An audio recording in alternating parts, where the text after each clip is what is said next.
Thank you very much, Linda. My interest in this program started a couple of years ago when we were able to find one of the few remaining pictures from my parents' family. And this is actually my father, Edgar Rudolph, who's standing on the running board of their 1929 Essex. We have no idea where this picture was taken, and we are trying to find out who the Essex dealer was. But it's next to a house. Laddie, if you could show the next picture.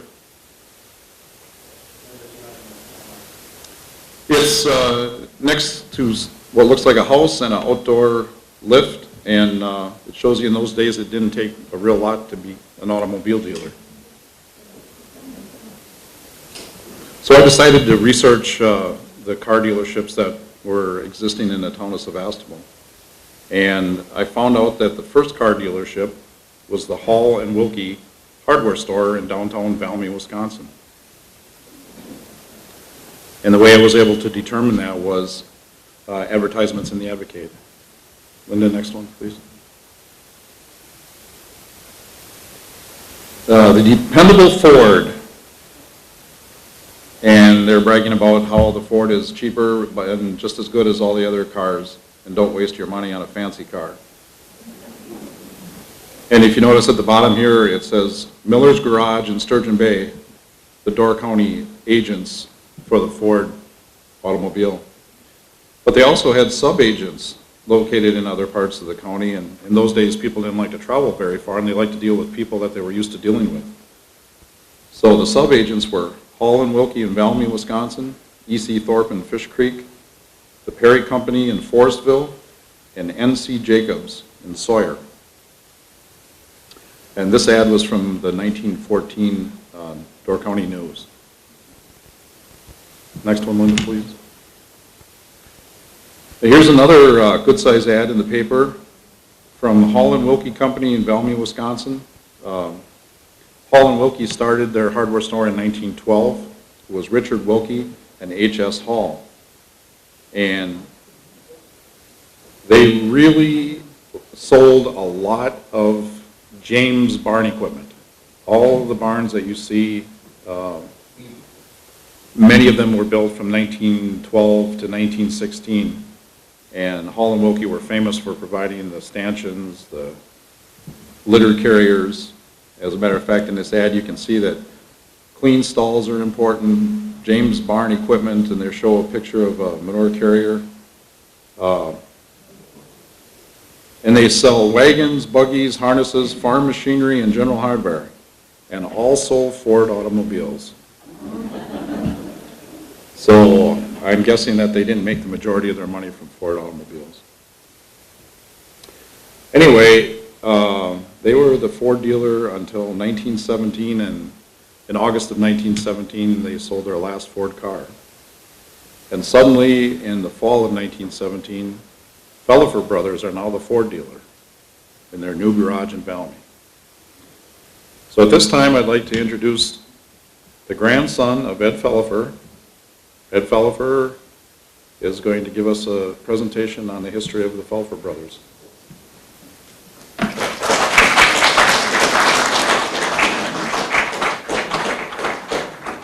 Thank you, Dan.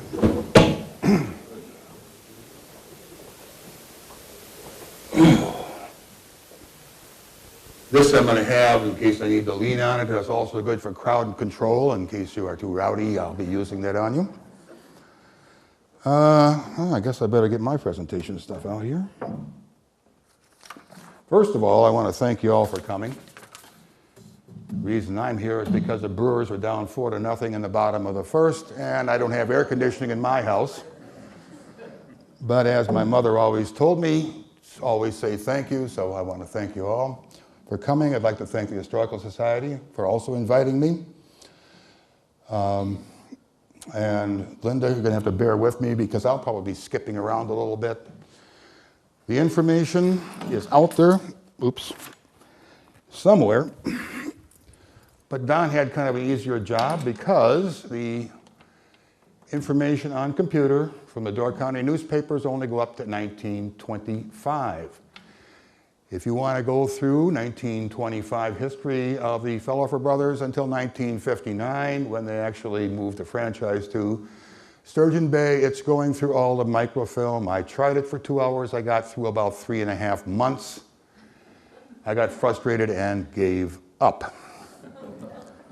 Also, I'm not very good on the computer. Fortunately, Don is better, and he gave me an outline to use. Thank you. Also, what I was doing about 2.5 weeks ago, 3 weeks ago, I got to tell you, I had a couple angels on my shoulder. Over here was Dad, which was Bud. Over here was Ed and Frank. My cousin, Dennis Martins, his brother Andy is here today, called me up and said, how would you like to have an all-expense-paid fishing trip to Canada? The angel over here by himself, my father, said, no, you better get cracking on this little talk you're going to give. Ed and Frank on the other side said, are you nuts? An all-expense-paid trip to Canada? Do it. So Dad was outvoted 3-1. So I went. And I want to thank my family for their assistance in giving me these pictures. I had 2 of these pictures. Don was helpful with a few too. The library was very helpful. Also, Laura thought she was going to be here today, but I guess not.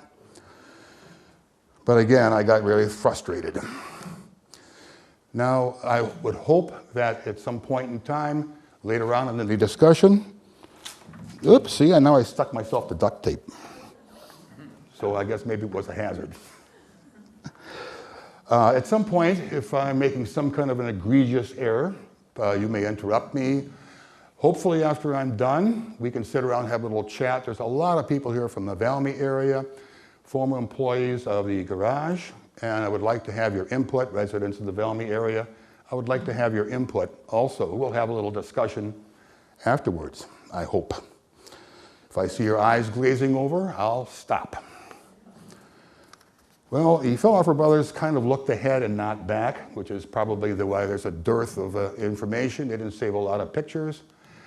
And could be my fault, maybe just like a lot of younger children do, I wasn't listening very carefully when they were telling me stories.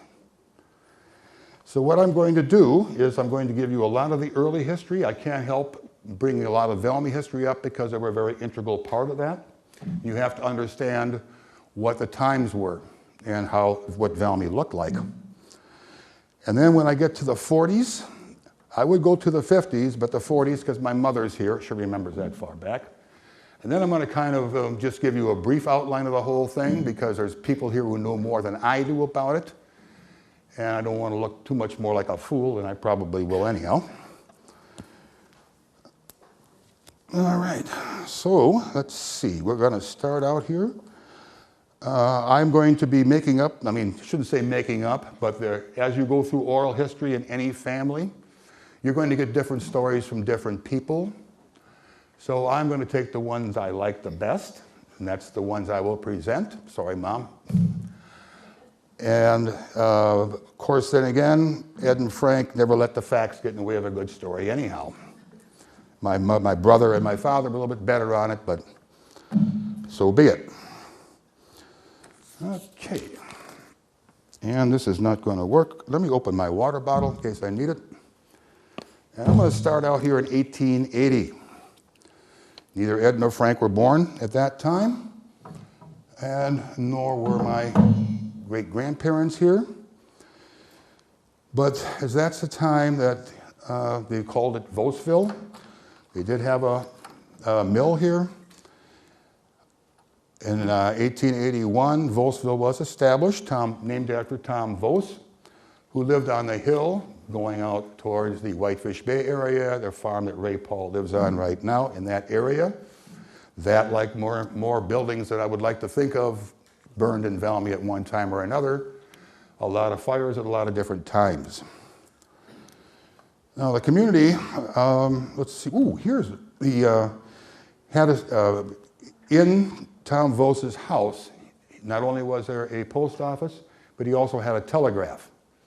And the telegraph went from Bailey's Harbor down as far as Horns Pier, the town that no longer exists off of Claybanks Road, Horns Pier Road.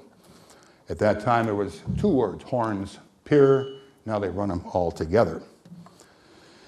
And Tom Vos was the postmaster until 1801 to 1883. When he died in 1902, they decided that to change the name from Vosville to Valmy. So pretty much the name died with him. And Valmy, in other research, why was it called Valmy? My best assumption is back in those days, you named towns for lucky towns in Europe. Hence Sevastopol Township, which was a fortress in the Crimean Peninsula in Russia. Hence the name of Valmy. There was a battle fought in 1792, I believe, in Valmy, France. Not too much shooting going on, but a lot of cannons going off. The French repulsed the Prussians. It was a moral victory rather than anything else. And again, my assumption, I'm a professional docent. I do tours at the Eagle Bluff Lighthouse. Us docents use weasel worms like I assume. I have been told, things like that. So anyhow, it was a lucky battle. I don't know why. There weren't too many French people around, but they picked the name of Valmy. Again, my assumption. Now, in 1885, if you were to come into Valmy at that time, coming down from the hill, by the way, it looked different back in those days. There wasn't a curve. You went up to the intersection of Briar Road and Whitefish Bay Road, and you came straight down the hill. And I mean straight down the hill. As you got into Valmy proper, the first thing you would have seen would have been Walt Young in his sawmill in 1885. Now, this is my father's handwriting.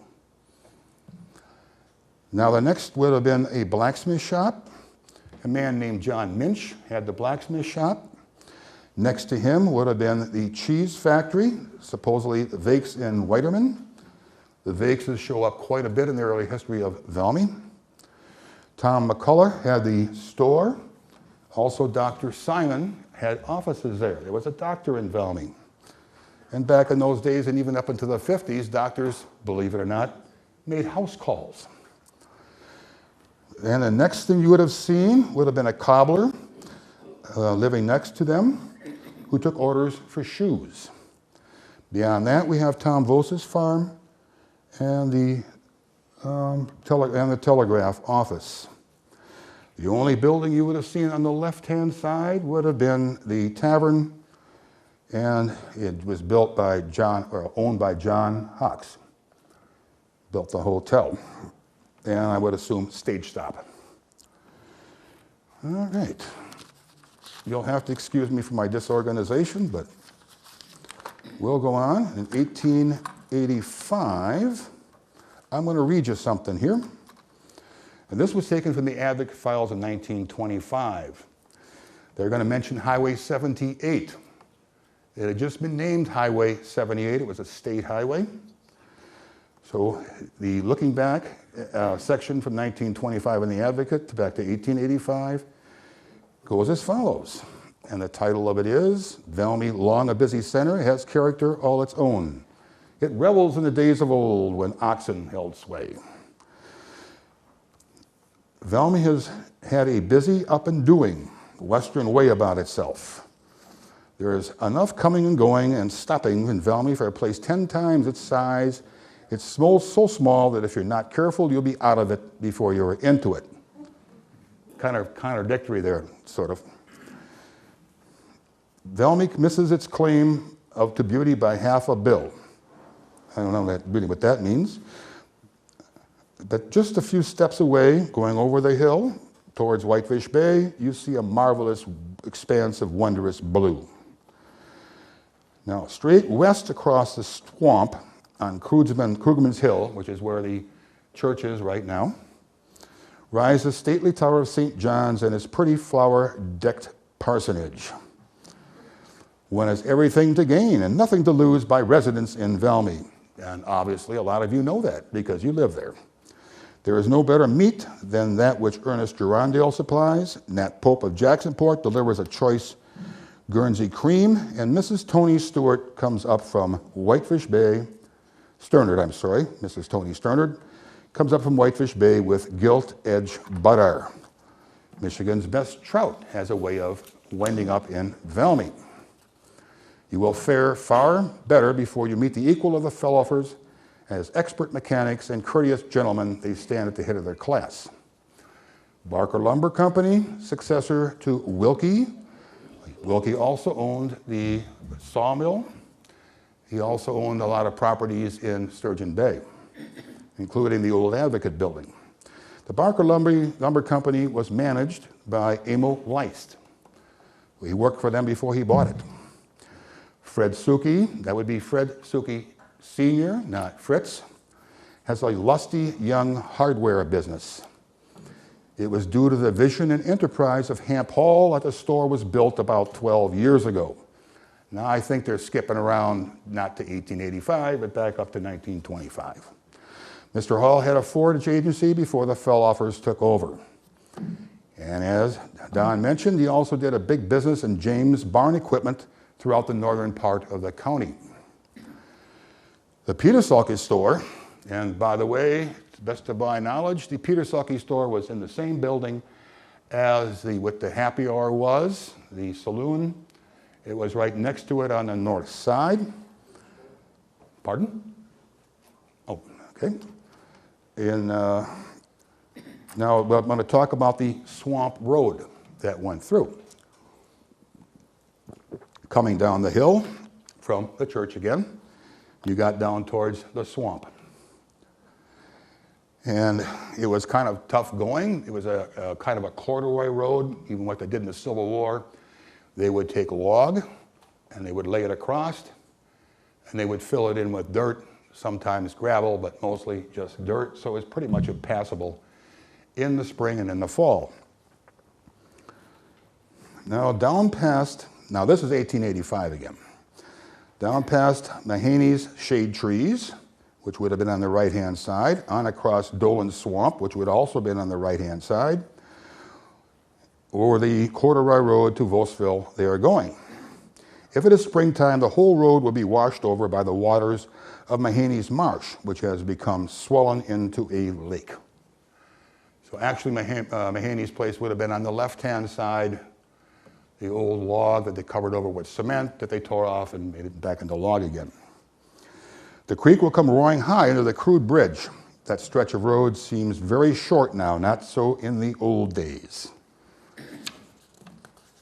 I do have a picture here of later on, now Linda, of a view coming from the hill going into Valmy. Now where the Mahaney place was right about where Gordy Falk lives. And that was kind of a swampy area. There were still remnants of some old log structures when I was growing up in Valmy.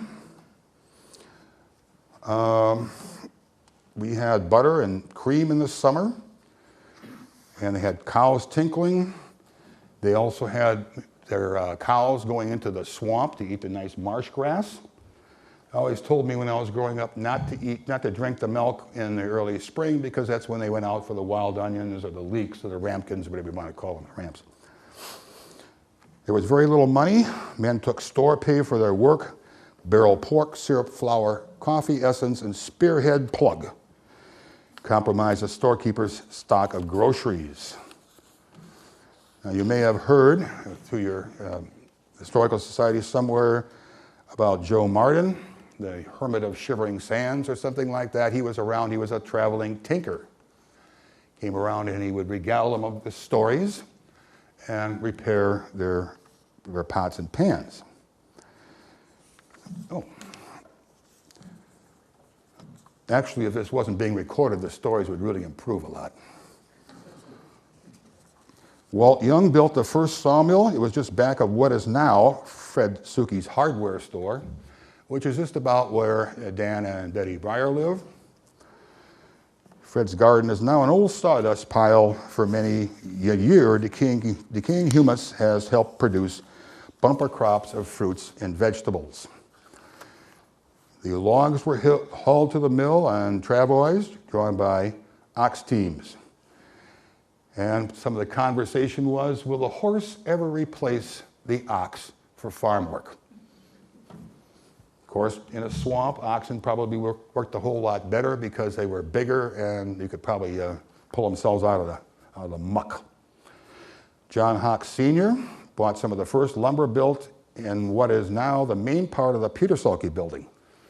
It was Wolfsville's first saloon and dance hall. Again, think of the old happy hour, or even where the happy hour is right now. All subsequent additions of hotel, store, and cheese factory were made after William Vakes Sr. took possession. The Vakeses at the time owned all the property for where the hotel is, or where the happy hour was, all the way up to where Steve Tipler is, up to the woods, and back to what I now call the insect subdivision, back behind Valmy, Cricket Lane, Butterfly. The cheese factory was a large factor in creating business in the days when everyone carried a store book and settled up in the fall. One farmer was charged $1.50 for a tomcat. He thought they were trying to cheat him. Well, after a lot of arguing, it developed the item was for Timothy seed for $1.50. But it was for dances that Wolfsville was especially noted. No dance could be counted a success without one or more fist fights. Many is the row that began upstairs in the middle of the dance floor and ended in the middle of the road. I don't remember too many of those growing up across from Valmy. In the late 90s, Dick Wilkie built a new sawmill, and with a bunch of live ones for Forestville, makes Valmy, as it is now called, a veritable beehive of activity. The Door County Advocate did a lot of puff pieces back in those days, just like it does now. And by the way, sometimes I take a look back at those articles in the paper. Well, they have to interview somebody for those articles. And pretty much you told them what you wanted published, not necessarily what was really the case. Okay. Now I'm going to grab out my timeline here and get rid of this. Oh, back to this one. All right. Now, I have to bring this up because I got to tell a few little nasty stories about my family. This is from March 14th, 1896. Frank Felhofer was born in 1889, which would have made him about 17.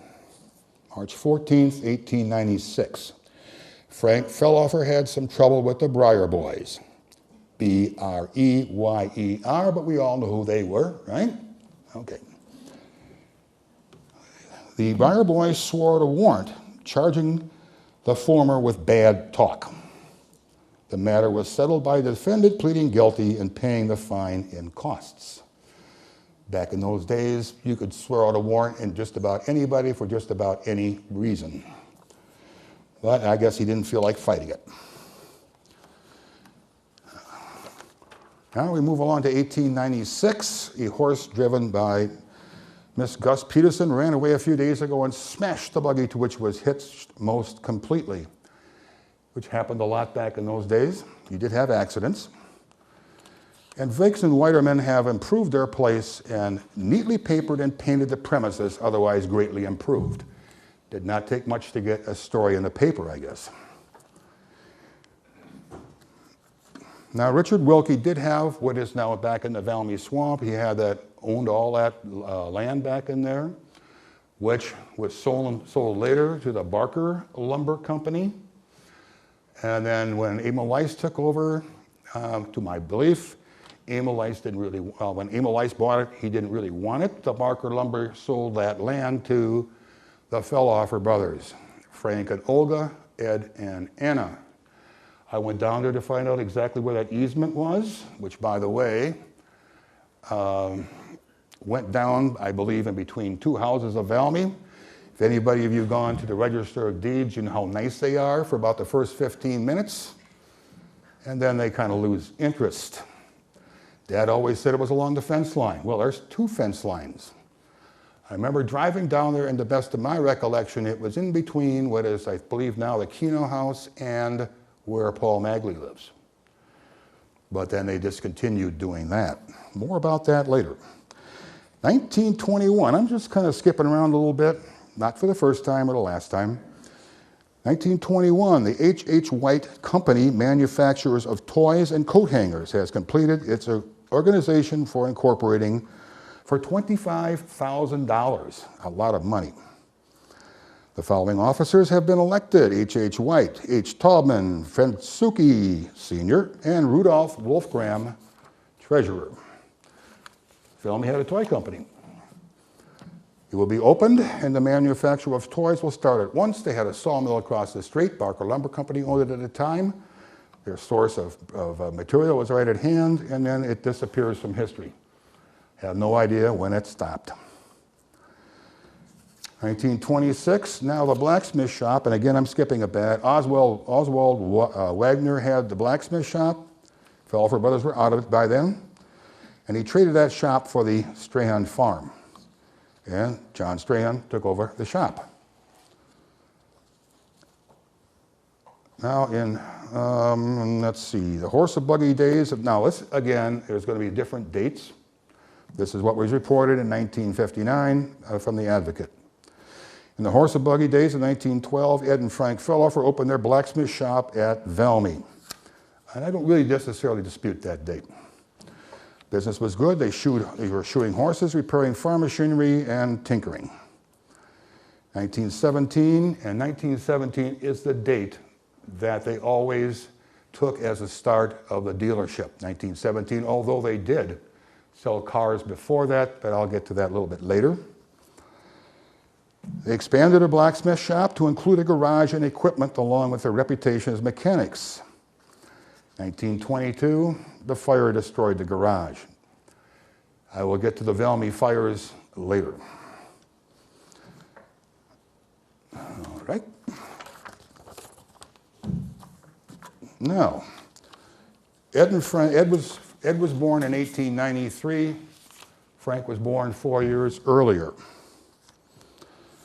They came, well, their father actually came from Austria in the 1880s, like all my grandparents did.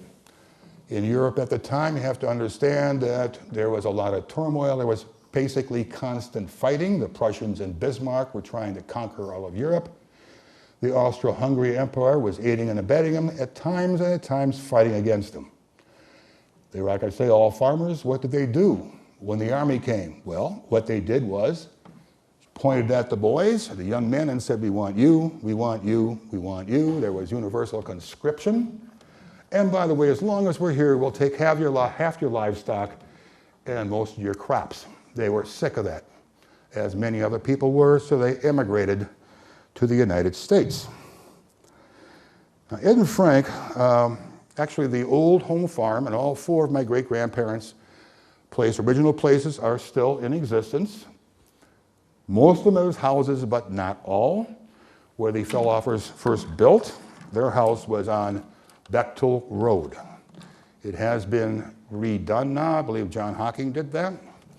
And it is on between Bechtel Road, it's on Bechtel Road between Cave Point Road and Highway 57. So it's up on the hill.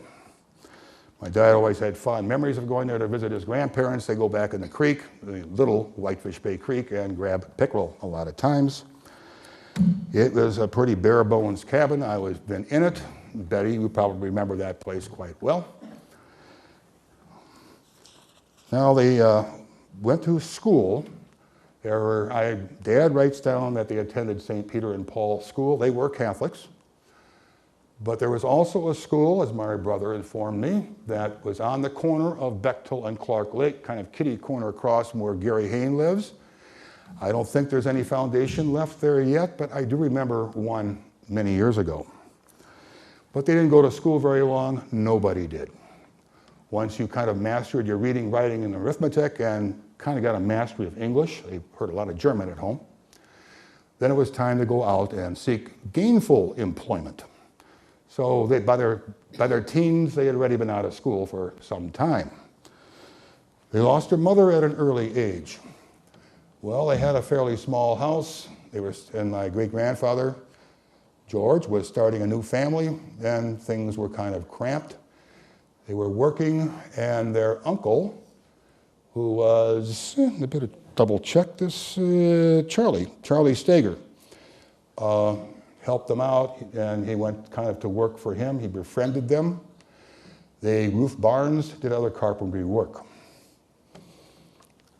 One of the things that the Felhofers really never did was look back. They were always looking at the new thing. They were not afraid of change at all.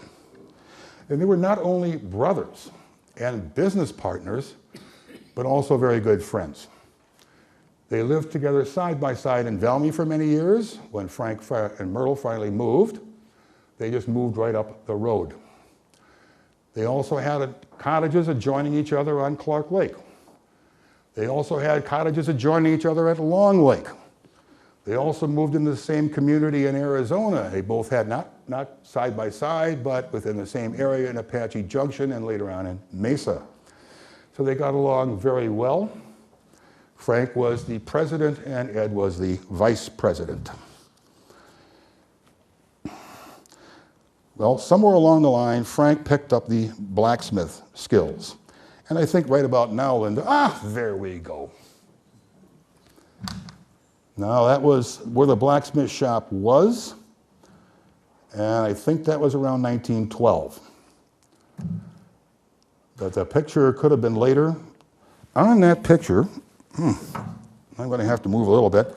Trouble is when you start with old pictures that are not really clearly defined, no matter how much you enlarge them, they still sometimes don't look very good. But according to what I'm told, we have Ed and Frank over here. Oh, I'm sorry, this would be Frank right here. You can't see it very well, but holding in his arms is his young son, Werner. Werner was born in 1912, which kind of helps date the picture a little bit. So you can see also over here we have a carriage, and that was Frank's house.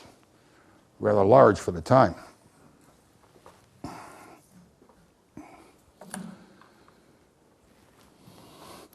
So Frank bought the blacksmith shop. Ed went to work with him.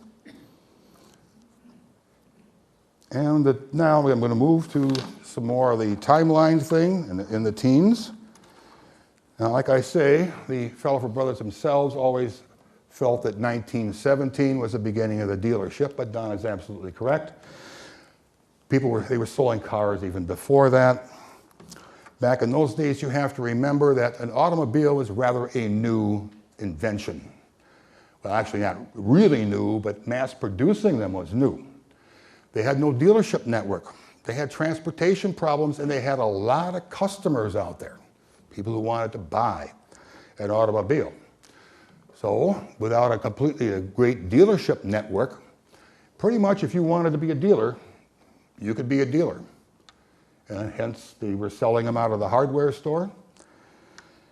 Now, whether there was an exclusive, I really don't know. There are a lot of people who would have given them tips as to who needed a car, things like that. And 1913, to give you an idea, to go from New York to San Francisco took you 32 days of hard driving. In 1915, in Door County, there were 384 registered automobiles. The license plates, however, were not mandatory until 1920. 1918, in Wisconsin, there were 3,300 miles of surface road, whatever that meant, and over 12,000 miles of unsurfaced road, but good luck finding your way around. There were no road maps of Wisconsin until 1918. Back in those days, the Door County roads were considered good, whatever that means. Now, with that background, let me start out a little bit more about the garage itself. In 1914, Frank Felhofer was building a barn 16 by 24. 1916, we have a record of a John Vakes. By the way, thanks a lot for Don, this really helps. Now, John Vakes purchased a Dodge car from Felhofer Brothers. In 1917, the new garage opened. And there was, there we go. And that would be my grandfather on the right. That would be Fred Suki Sr. on his right. And perhaps this is my grandmother sitting in there. And you'll notice you had to bring your own starter. It wasn't inside the car, it was outside the car. Quite a kick. You'll notice the construction out of that, that's tar paper. And in 1917, they had to hire a mechanic. He was Frank Kolbeck. They have a date of May 11th and also a date of 6/1 for the opening. In 1917, we see a Studebaker ad. We also see a Buick ad. We also see a Ford ad. And they sold several Fords to people, and they also sold a Buick. 1918, it was about time they installed a telephone. Rather odd back in those days, but they had the telephones, but they were just local. We were still on a party line up until the 50s, with the old crank one, by the way, on the wall. Their number, but this won't work anymore, but it was 637F5. Now, in 1919, they decided to build an addition to their garage. They also sold a Buick, a couple of Buicks, to John Walters, Bill Vakes, and a Page to Fred Suki right next door. In 1920, they were handling Ford, Dodge, and Page lines. And not only were they the Ford agents, also Debrew was, Becker was, Schmelzer was, Bray was, and Louis Jandon was. And then they had to hire another mechanic, and it was Frank Ronsman, formerly of the Dana Garage. In 1922, well, actually, let me go ahead and back up because that wasn't the first fire, 1922. Like I say, Valmy has burned.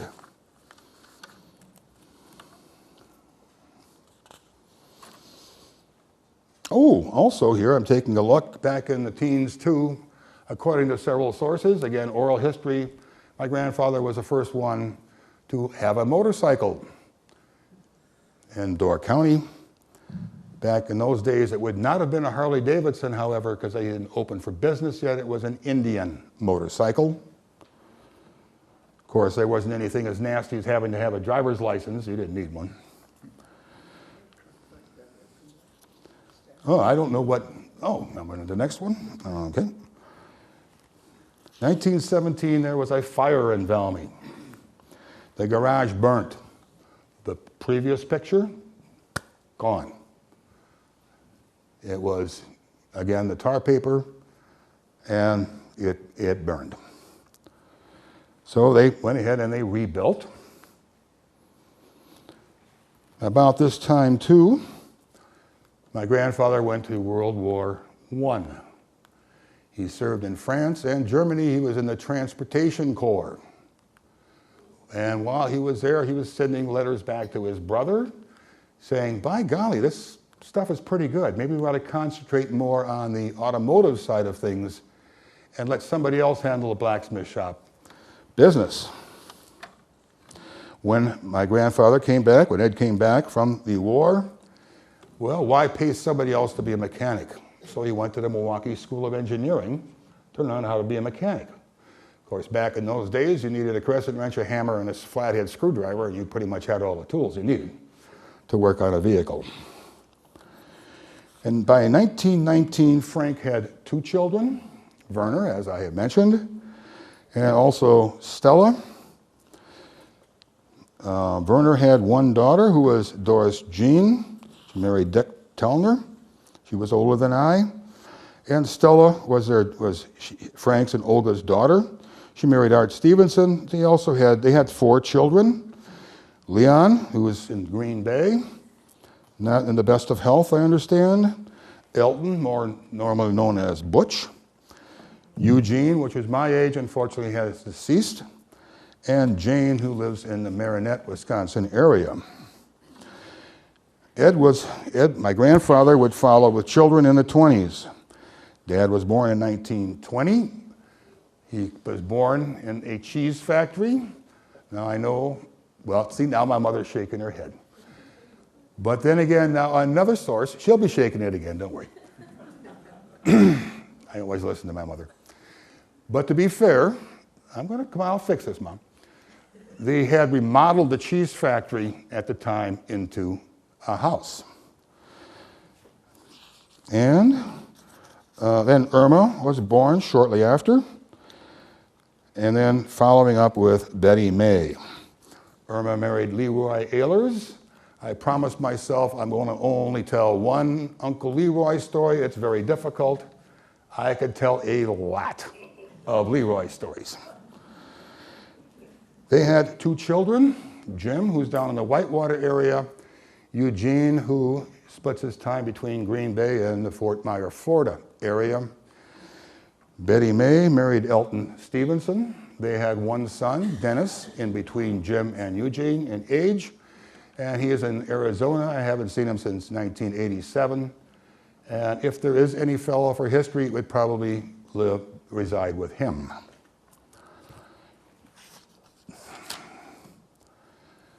Now we're going to move along to the 1920s. I don't think I'm skipping anything here. Could be. And I think those pictures are out of sequence. Don't worry, we'll fix it all up. Yeah. Now in the 20s, we have the start of the toy company. We have another fire in 1922. They lost 2 Page cars, new Page cars, 1 new Chalmers, and 1 Ford. Not being dummies, they decided they would build a new garage out of cement. They were in 22, they were selling the Ford cars, they were selling trucks, they were selling tractors and parts. Along with Page cars, they were selling Jewett cars. And I will get that in a minute here. Maybe I should do that before I forget. 1924, I don't know if we have that picture. I'm sure if we do, it's not very good. There we go. This was a famous endurance race in 1924. I'm going to skim it a tad. There are some familiar area names that will come up in this, but the upshot was they were doing a 100-hour endurance race. Not how many miles, but actually how many miles you went in 100 hours. 1924, mind you. Roads were terrible. And they had a Marathon Chevrolet.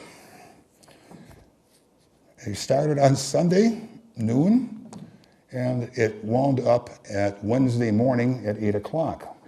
It ran for 2,238 miles, was on the road for 85 hours, and idle for 15, averaging a whopping 26 1/3 miles per hour. The speedometer was sealed in a heavy piece of paper glued over the glass and was not scratched off till they returned. The winner was Edward Nyman of Sturgeon Bay. He won $5. Another person with the winning number of miles was Stanley Lauser. Unfortunately, he didn't turn his entry in until after Edward did, so he did not, and he took home the $3 second place prize.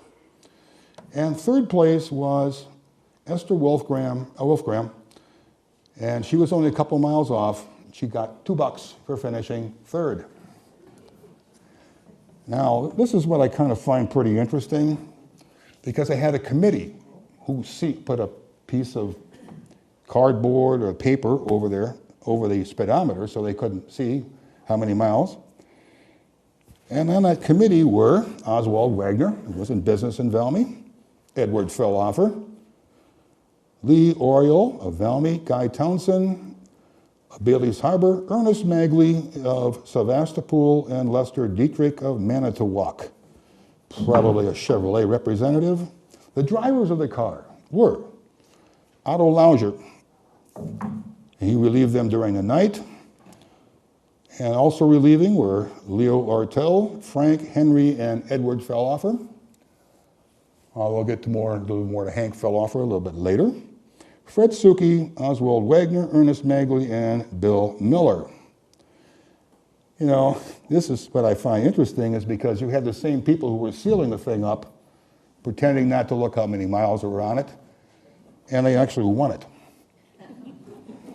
Good job. The car used Firestone balloon cords and had no tire trouble whatsoever, which shocks me. Made 20 1/8 miles per gallon in spite of running idle 10 minutes at each town, and used a pint of oil for each 125 miles. Oil was running through pretty well back in those days.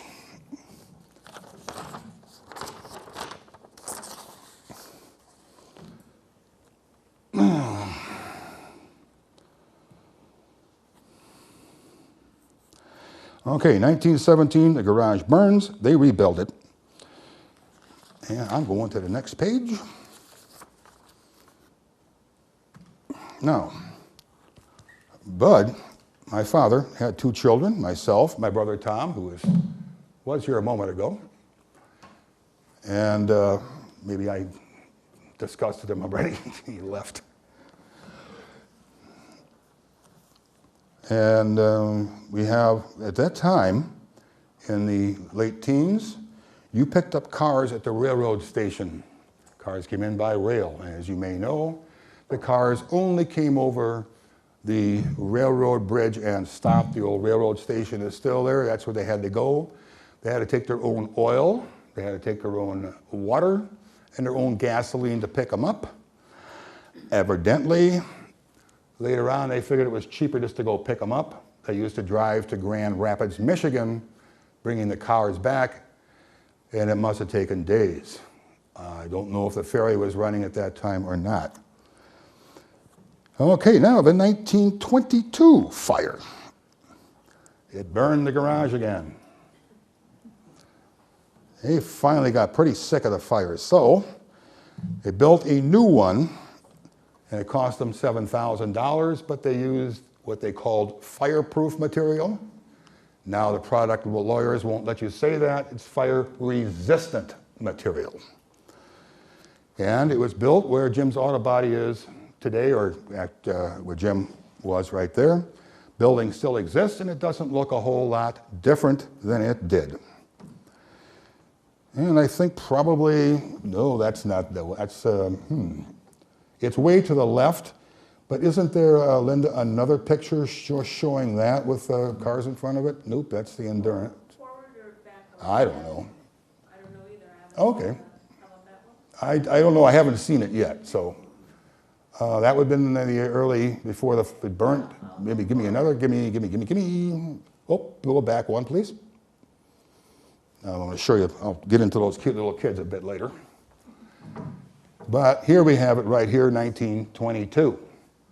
That would have been the garage that they constructed after that one burned, which they built after that one burnt. So being mighty sick of it, they shelled out the $7 grand and built out of the stucco and cement, things like that. Like I say, they must have built it pretty good. It's still standing.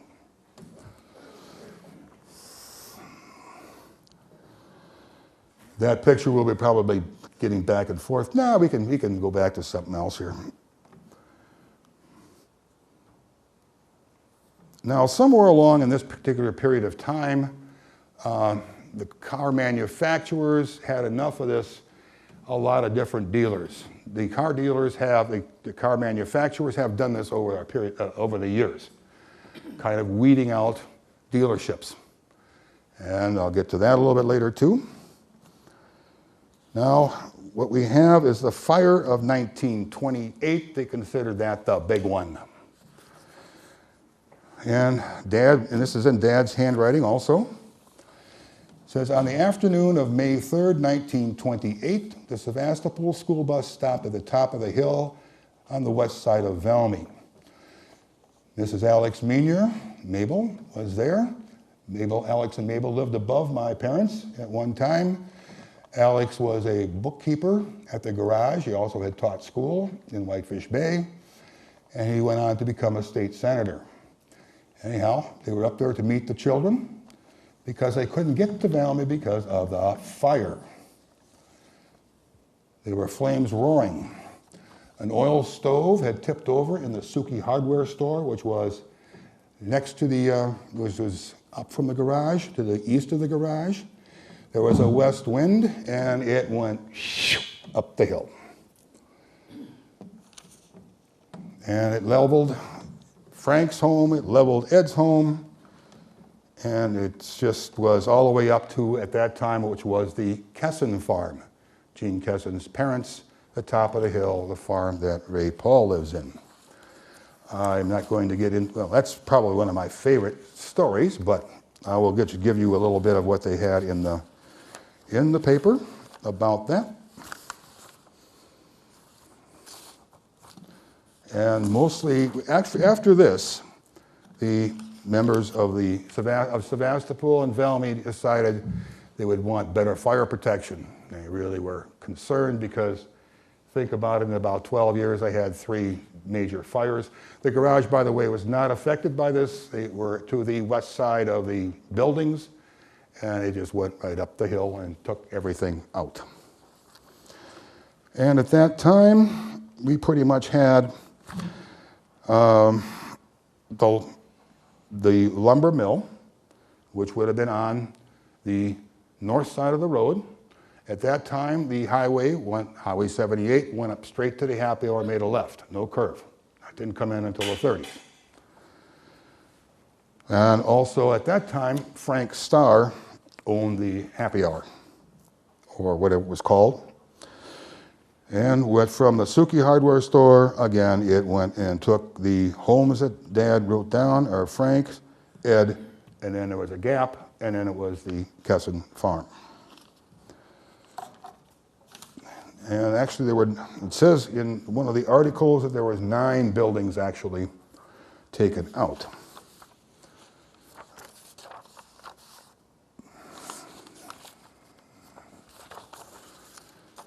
And what it also says here in the May 18th edition, this happened about 2 weeks earlier, but he didn't write it down until later. And I will spare you some of the kind of prose that they used back in those days. But a lot of course, family heirlooms were lost in this fire. And the Sukis, of course, there were 2 Sukis families, well, the Freds and the Joe Suki. Joe lived up above, and they lost everything. Also, what we have here too is a little Betty Mae Felhofer, who had just been born, was a baby at this time. So they had to make sure they got her out of there. Believe Irma and Dad were going to school at the time. Irma would have been a little tad young. Frank Kesson's barn was a new one, but he intended to rebuild. And what we have also, which I found rather interesting, back in those days, they didn't have the Red Cross who gave you a voucher to stay in a motel someplace.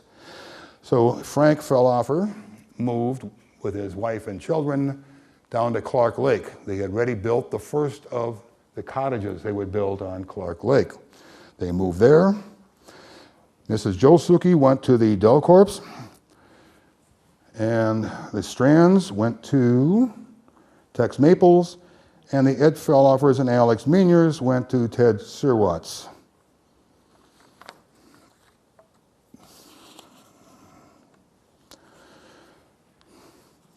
Now, into the 30s, what we have is, I should mention that the town fathers, we are in the town hall right here. At that time, the town of Sevastopol decided in not to plow the roads. They didn't want them plowed. The reason they didn't want them plowed is that there were more horses with sleighs than there were vehicles, wheeled vehicles. So unless the snow hindered the movement of the horses and the sleighs, they didn't want them plowed. The way they solved that, if you've ever been up to the museum on Washington Island by Jackson Harbor, you'll see how they dealt with that up there. They put tracks on the back and skis on the front.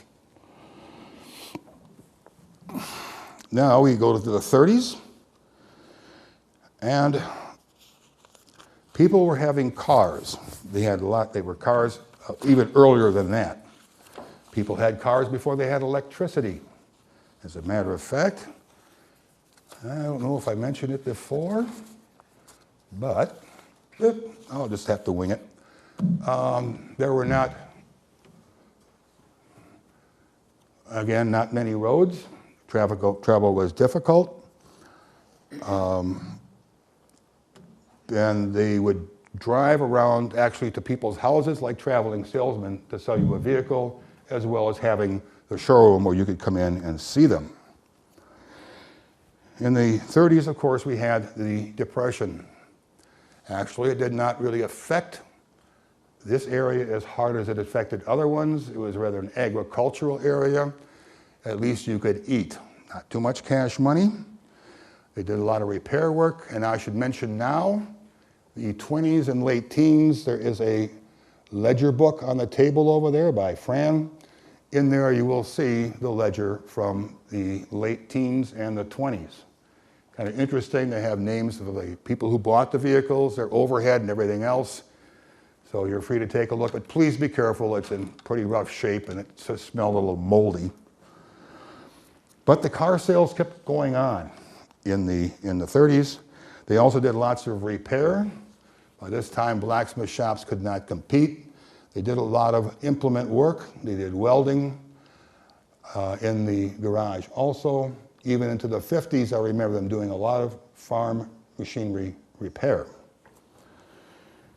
Also in the 30s, the St. Charles community starts appearing in some of the documents I've seen. St. Charles is a suburb of St. Louis. When you hear about the St. Louis people at Whitefish Bay, that's them. And some of the families are still here. In the 30s, they would come by plane. They also shipped cherries. They shipped fish by plane. I've seen a picture of them with the old wood boxes that they used to ship fish in with the ice. And they would put it on an airplane and fly it back down.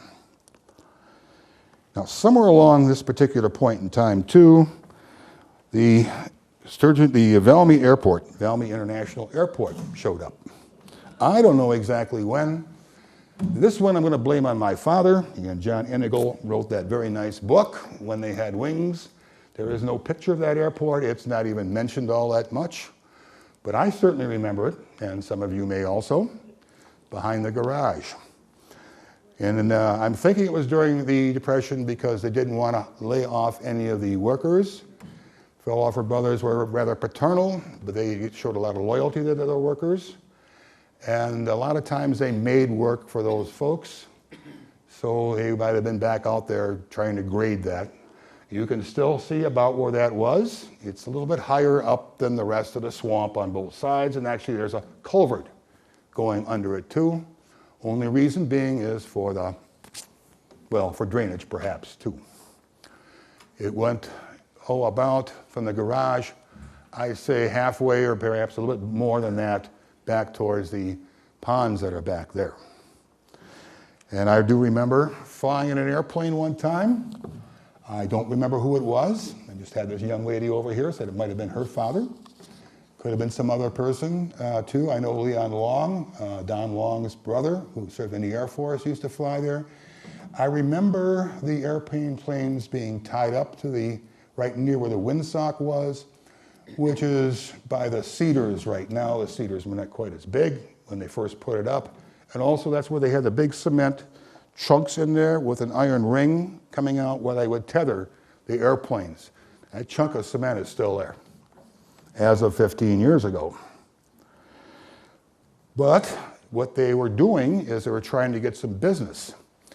Now, as to my knowledge, neither Frank nor Ed ever had their pilot's license. However, in 1939, they became charter members of the Door County National Aeronautical Association. They were charter members.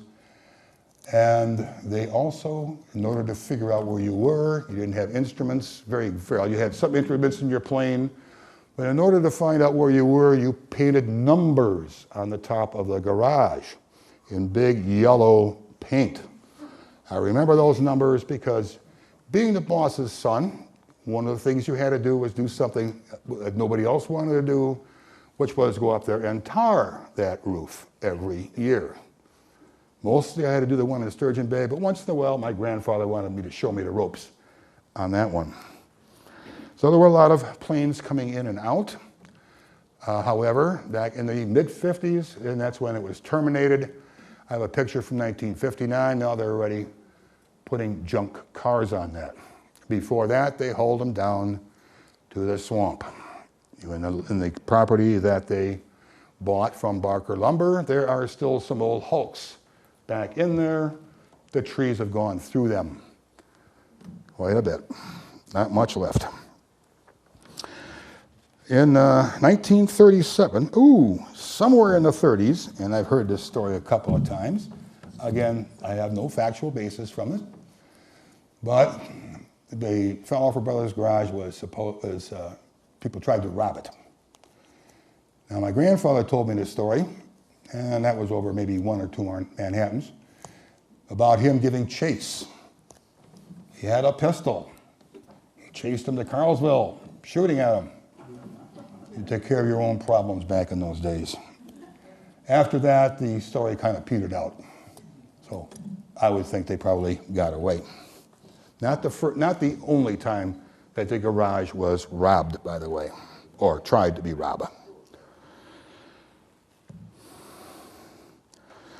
Like I said, they did join the Aeronautical Association. They were not really joiners all that much. They were not politicians, but they knew everybody who was a politician, and they got along with them very well. 1937, according to the Door County Advocate, the Depression in Valmy was over, at least as far as the Felhofers were concerned, because they mentioned in July, I believe it was, that, yes, July of 1937, headline is in the traveling back column, Depression over, Felhofer Brothers sold 33 new Chevs in July, which was quite a few vehicles back in those days.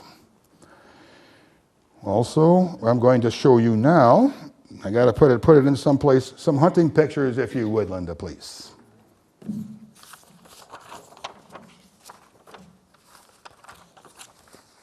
I'm pretty sure we scanned. There we go. They didn't shoot anything small. And they didn't shoot much around here either. What we have over there on the far left is my grandfather Ed. Next to him is brother Frank. In the middle is Otto Vakes. And to the right-hand side is Jack Stolman. Jack Stolman and my grandparents were very good friends, Ed and Frank. And Jack went up with them a lot on their trips. They went to Canada. I'm going to read you a little bit of one of their trips. And they were not afraid to take off for a month at a time to go do that. They kind of enjoyed themselves. They took quite a few vacations. If I could have the next one, please. Here we go. Now, this is going to be just a little bit of guesstimate here. I do know a few of these. Perhaps some of you would know better than I. But what we have way to the left is an I don't know. Milton Anschutz, at least Milton Anschutz, who's my age, believes someone on this picture is his grandfather. The one next to him, now I've got it written down, but I left the picture over there. By the way, I'll be leaving pictures over on that table. Behind that is the picture of the name behind that. They think the one next is my grandfather Ed, and that they believe is Dr. Olson. Frank, man's best friend. And this would be, I think that's Mark Schleiss down there, by the way.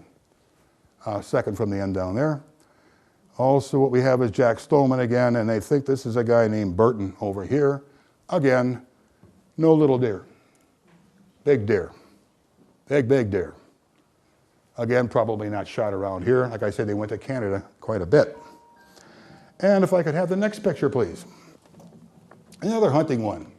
Again, this I'm going to say, there's a couple of deer here over on this side.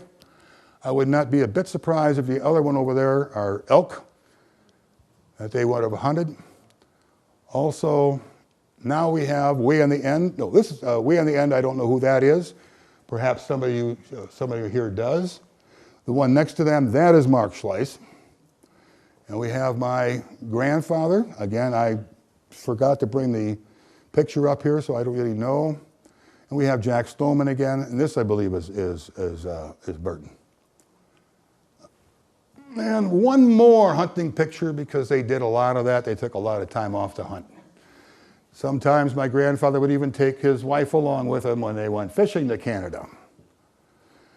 Now, again, this is before bag limits. Just think about trying to get away. This is all pheasants on the top. We have ducks. We have more ducks.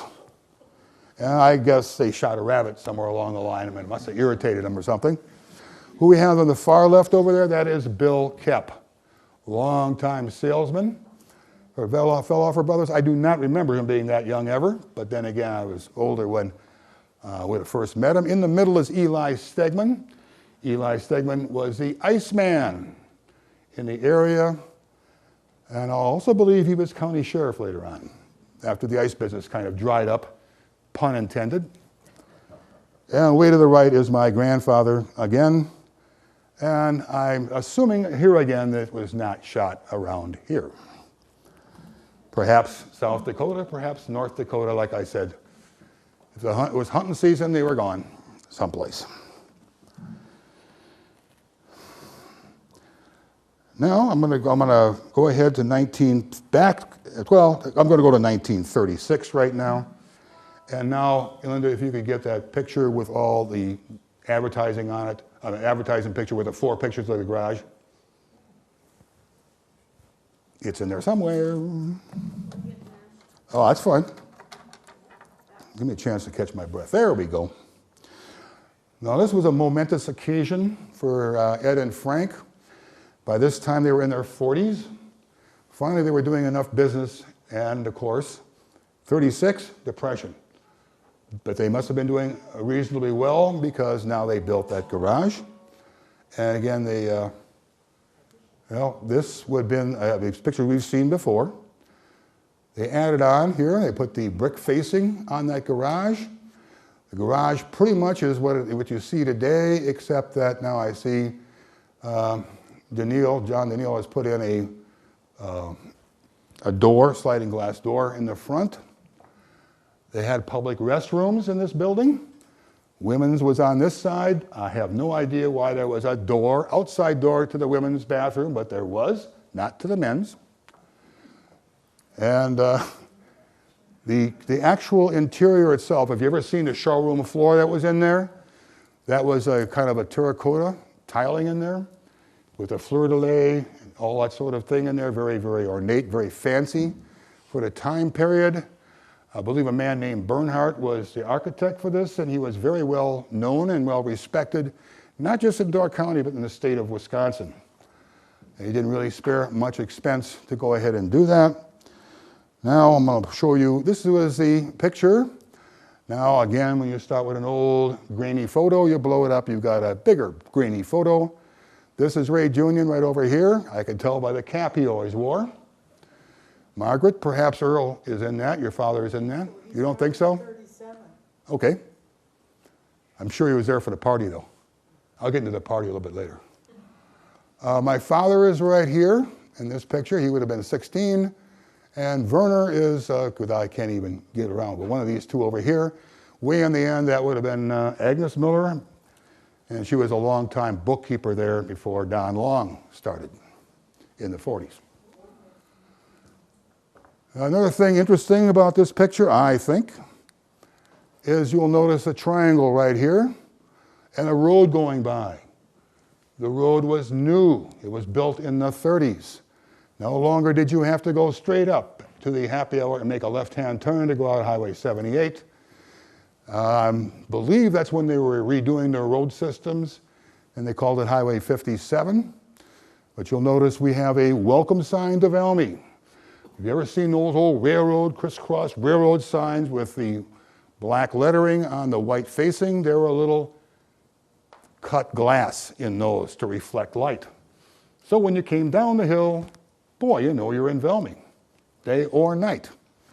That triangle right there, Basically was county property, however, the garage kept it up.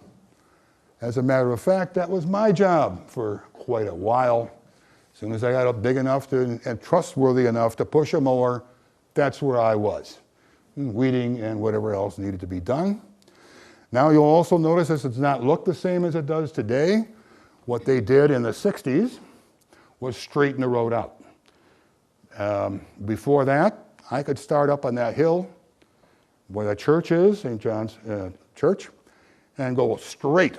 Take a little look down the road to see who was coming, and boom, right straight shot. When you got into Valmy, this went straight. Cleverly close, about that far, or one car length away, width away from the gas pumps itself. Keep right on going, and I usually had enough speed to make it home without having to pedal at all. This road itself, I talked to the project engineer when he was building the new and improved Brussels Hill Highway. This was one of his first jobs to do that. In the 60s, one of his last was the Brussels Hill. What he told me was, when they first did this road, they looked for fill. Well, just off the picture to your left is a sawmill. Sawmill produces sawdust. What they did was they used sawdust. Put some more fill on top of it, road. Well, about another 20 years or 30 years later, about 30 years later, they decided it was a time to go ahead and actually do it the modern way. But I can remember the frog crossing over there. It got slippery quite a bit. I also remember if we had a wet spring, it actually would flood about half of the highway out where the curve is, right in front of your place, Gordy.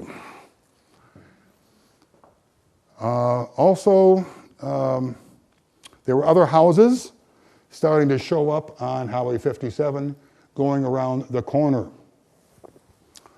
I'll get into a little bit more about that when we hit the 50s, because that's when I'm going to go into a lot of my recollections. You'll also notice what we have over here is we have a lot of cars going right over here in front of the old part, with a Chevrolet sign now up on top. Because pretty much earlier you had to make a choice of which ones you were going to sell. They wouldn't let you sell just everything. Now they have the quality control as far as service goes. If you sold something, you had to service it also. So there was around the back of this, it's still there, but they have covered it over, was the door to bring cars into the showroom. You could get two in there, generally speaking. You had a Chevrolet, you have Cadillac. Don't know when they got the Cadillac dealership, but they were the only ones in Door County that were selling Cadillacs. Debrew did not sell Cadillacs.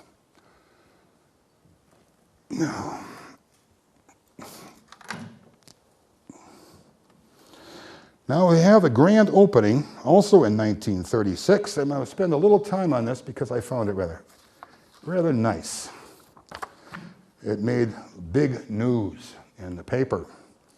And I will read you a little bit about that because it also gives you an idea what was going on in November of 1936. You'll have to remember November of 1936, where the grand opening was shortly after, right around hunting season, maybe shortly thereafter. That'll come up as I get through the story. In the neighborhood of 4,000 people visited the new Valmy Felhofer Brothers garage at Valmy during the afternoon and evening when the formal opening was held last Thursday. A total of 1,971 partook of the moose and venison lunch, served from 5 until 8:30. 700 pounds of moose, 100 pounds of venison. They must have had a pretty good hunting trip, with all the trimmings. However, Felhofer Brothers had to apologize to the people of the community who attended their opening for not being able to adequately care for the huge number of people present. You think about 4,000 people back in 1936. That was quite a turnout. Due to the fact the crowd was many times larger than our greatest expectations, said Frank, it was an impossibility to serve them all properly. The orchestra they had in there was a Brungraber orchestra, a long history of Brungravers making music in the area. I went to school with Don, as a matter of fact. He was my age. We were at Sevastopol together, and he was still playing, I think at the reunion about 15 years ago we had over here at the town park, just right over there. He still went over to see Donnie Peterson, and they kind of played a little bit because he did sit in with Pete's Bay musicians. But then again, I'm off on another tangent. I'll quit. Also, he had Standard Oil had brought in a talking movie, and that was shown. Standard Oil showed up because not only, of course, were they a Chevrolet dealership, they were also a Standard Oil dealer. And back in those times, you didn't change franchises all the time, and they actually made you believe their oil and gasoline was better than everybody else's. Now you just shop on price. They also had a public address system installed at the garage to keep the crowd informed of the events. They had the Green Bay officials of the Standard Oil Company operated both the movie and the PA system. They also had, I'll get to that later. For the evening's program, the garage and surrounding lots were illuminated by huge floodlights installed for the occasion to the courtesy of the Wisconsin Public Service Corporation. Wisconsin Service Publication and courtesy in the same sentence. Believe that. Group singing was carried out at various times during the day. Sorry, Eldred. Numerous congratulatory telegrams and letters were received by the firm from friends both in and away from Door County.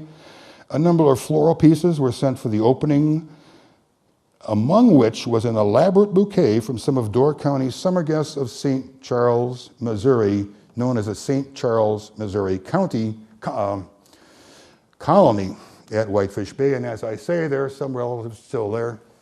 Ones I played with children, some as a child, some of their fathers I played with Dad as a child, and some of the ones that used to go over to the happy hour with my grandfather and great uncle. Much favorable comment was heard concerning the new Chevrolet for 1937, which was on display at the garage. Well, duh. They weren't exactly going to miss that opportunity to show off the cars. And many inquiries from prospective purchasers were answered by those in attendance. Many compliments were received from those present for making such a fine improvement, both at Valmy and Door County as a whole, by the construction of this fine addition to the already modern establishment. Again, the advocate did puff pieces. But it was quite an undertaking. Among those large concerned who were present were General Motors, Standard Oil, Green Bay Auto Parts, the Standard Oil Parts of Green Bay, and the J.J. Stengel Company of Manitowoc, which had a branch store in Sturgeon Bay. You may remember those companies.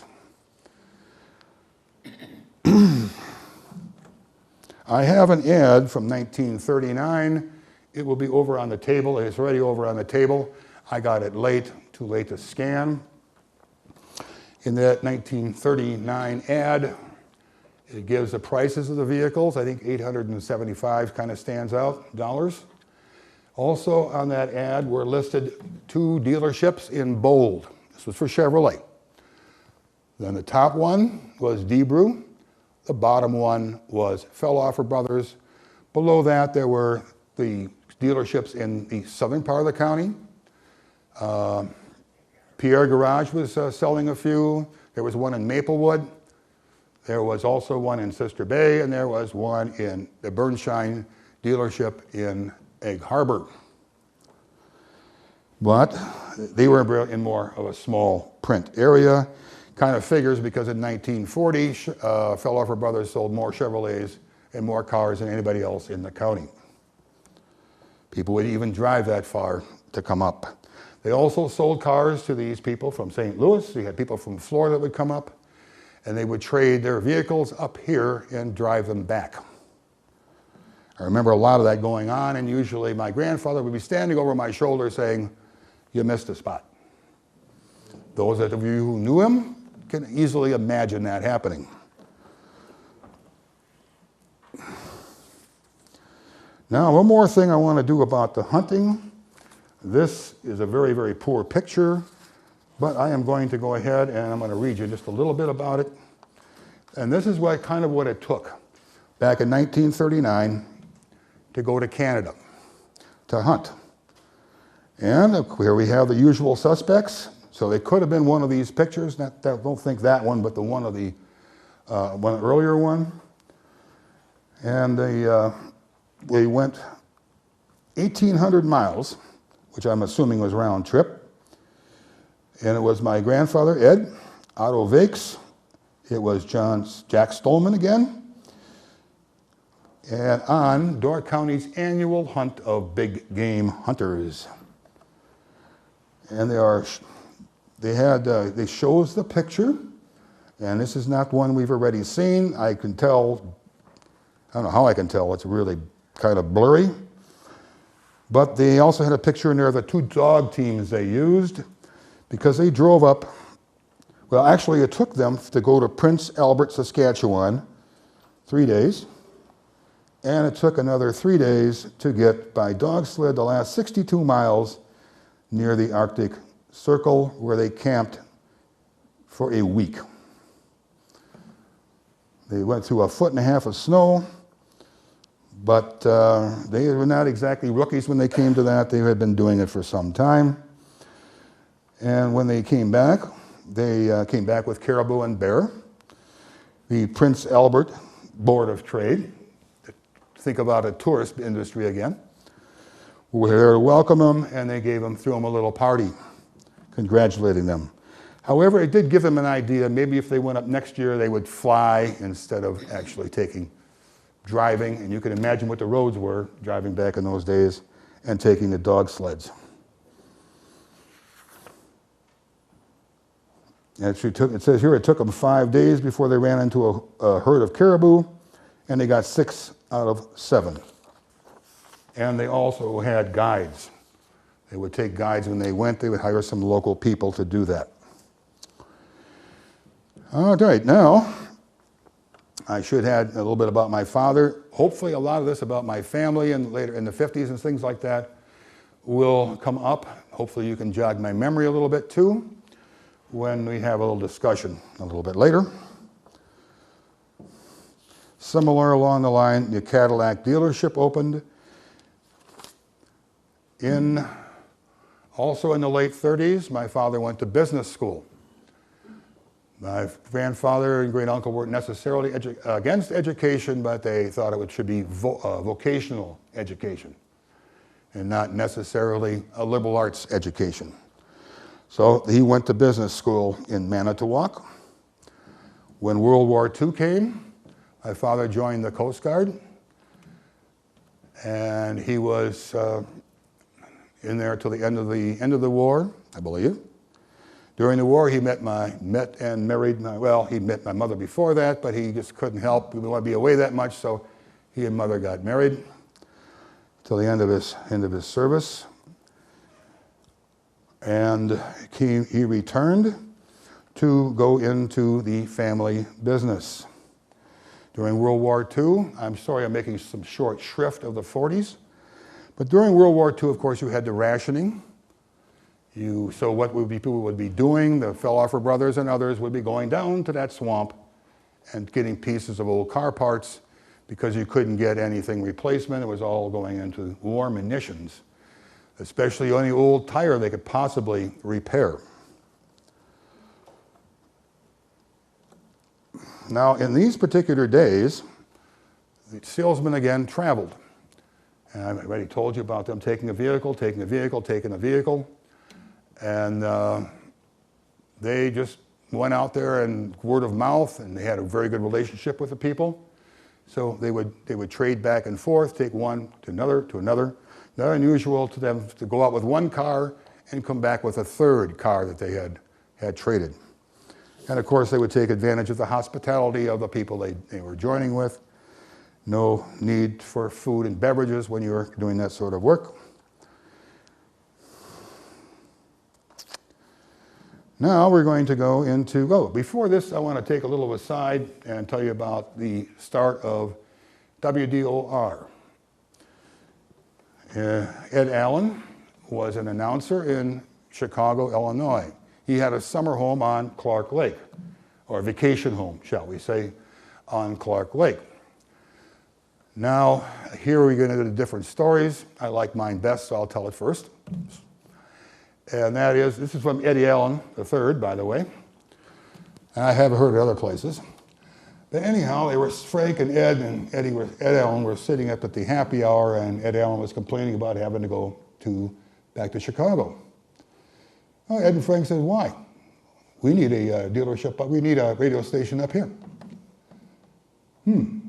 So they got to talking over it. Now, it may have spilled over down to the garage where they had the office and things like that. But that's pretty much the origin of the WDOR radio station. They were investors in the radio station. And according to Eddie Allen, they helped quite a bit. According to Eddie Allen also, they were the first radio station to be on the air in Door County. Not the first one to get a license, but the first one to go on the air. Another thing Eddie told me as of about, I guess it was about 10 years ago, was that the radio spot you hear at noon, towards the end of the news hour, that has Jim Olson's name on it now, has always been the Chevrolet dealership. The Felhofer brothers got that spot. The first broadcast, and the Chevrolet dealers and the GM dealers never let it go. The old Gojo soap. Yeah, you may have used it, didn't smell very good, so when he came home, he had to wash his hands again. And you came home for lunch back in those days. I have memories of men walking up the hill to their homes, walking the other way to their homes. Then they would come back. My grandfather liked to take his afternoon nap, just took a little power nap. And then they came back to the garage. Ooh, sorry about that. I went to work and I forgot to put on my coveralls. Well, let me do that. Son of a gun. That was one of the things you had to do when you got to work. If you get away with it, of course, you would have punched the clock first, but they kind of frowned at it until you were ready to go to work. These actually, coveralls Dad gave me, and they were actually for Jim Antonison. But by that time, Jim had left. Ooh.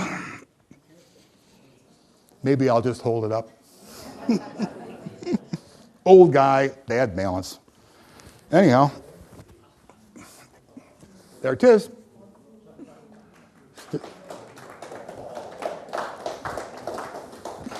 You can tell it's not mine. Mine would have been all greasy and dirty and stuff. Ooh. I don't remember wearing a lot of coveralls myself, but I may have, because I started out pushing a broom. I started out washing cars, detailing cars, reconditioning cars, and later on I did a little oil rack work, and I also did a little minor parts changing. It would be a real stretch to call me a mechanic. Parts changing.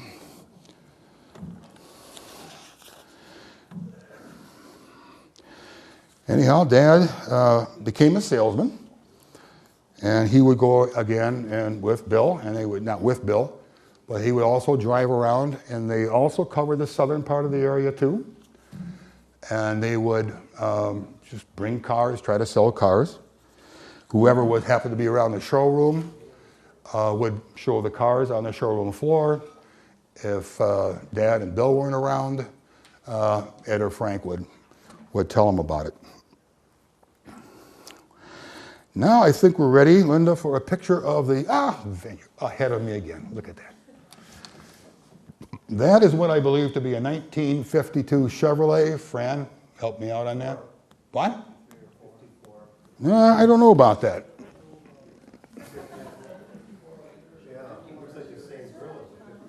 Well, they only changed about every few years, but hey, it could be.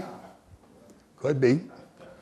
The people you will see in this picture are right here, Alex Meanier.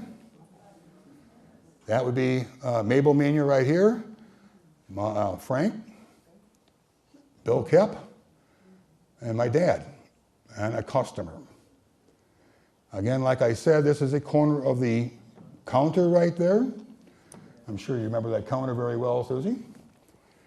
Right there. And also, like I say, normally they would have had 2 vehicles in there, but just for, I suppose, showing, they just had the one. I think there is 2 in there, Eddie. They had like, Oh, right in the back there? right in the back. That could be. Yeah, that could be. Because they had little room in the front. Yeah, they wouldn't have been in the front. You're right, Dan. You're right. Yep. Elk head, moose head. When they sold the garage, they were not too interested in keeping those keepsakes. They just left them there. Leroy left them there when they sold out. Finally, Donnie Peterson got offered what he thought was a lot of money for them, so he sold them. That's why they're no longer there. Again, the model year back in those days was a big deal. They hid the cars, they covered them up till the actual date. And every dealership was supposed to do it at the same time. And then there's a couple other pictures. Just the next one, please. This is a picture of the showroom right there. If any of you were there at Pete's Valmy Motors in the 90s, or even up to about 2000, you'll notice the furniture hasn't changed one bit. Still there. Deer head, of course, you'll notice a kind of a really cool looking light fixture on the top. And then way on the left-hand side, that thing you see there is a radio. Before WDR came on the air, you did have radio reception, and it might come from Pittsburgh. Another popular city for radio broadcast was Dubuque, Iowa. And the large, right next to the radio, in front of back of one of those chairs between the 2 pictures, that is a candy machine. I remember looking very lovingly at that thing, hoping someone would fall out.